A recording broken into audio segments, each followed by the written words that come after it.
Hi, today I want to give you the definitive update on my experiments with different types of sugars in the rechargeable batteries. In the background you can see Kevin working hard as he's cleaning things and taking care of it. Hi Kevin. Hello. All right. In a past video I shared something. I shared that I was having problems with my batteries where the graphite foil was cracking right along the tape foil interface. And Kevin came up with a great suggestion.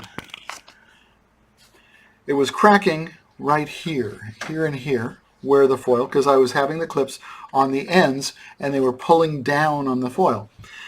By moving the clips so that they're on the side, not only is it not putting stress on that point of failure, it also deliberately provides a straight piece for the foil between the taped area and the other.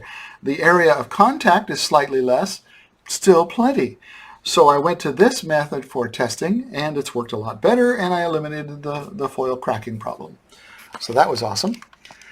What I've done is I got a lot more rigorous in my tests regarding the how I made the inks, how I applied the inks, how I made the materials, and I was a lot more consistent. And so I feel pretty darn good about being able to talk about the difference, how these two sugars are acting in my current batteries. That's the key. It's in my current batteries. I don't know if with a different separator, a different electrolyte, a different binder, if something would change them. But with the PVA style binder that I'm using, with the saltwater electrolyte that I'm using, painted onto graphite foil, then this is my result. And my result was fascinating. It ended up that table sugar, also called sucrose, basically cane sugar, if you will, was statistically the same as the corn sugar or the dextrose. I built two batteries and very carefully made sure that everything was the same except for those two sugars. And I was getting great results in terms of both batteries worked very well, but statistically they were a dead heat. One of them was a little bit longer on the very first time I ran it. The other one was a little bit longer on the second time that I ran each of them, but they were right neck and neck in their timings. And so it seemed like the table sugar one was a little bit better at the higher amperage section of the usage, and the corn sugar was a little bit better at the tail off of the amperage usage. Hard to say for sure. I don't have graphs on that yet.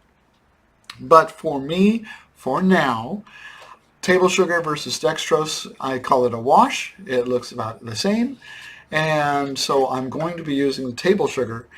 One, it's fun for the kids to be able to say, hey, yeah, we're just using table sugar, we're making batteries.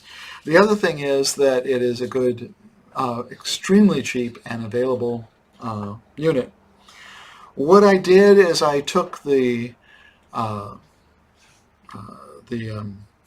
original powder that I had carbonized, and I added a little bit more than a tenth. For example, I had 2.57 grams of the original. I added 0.37 grams of the PVA-based binder, and then I added 12.17 grams of water.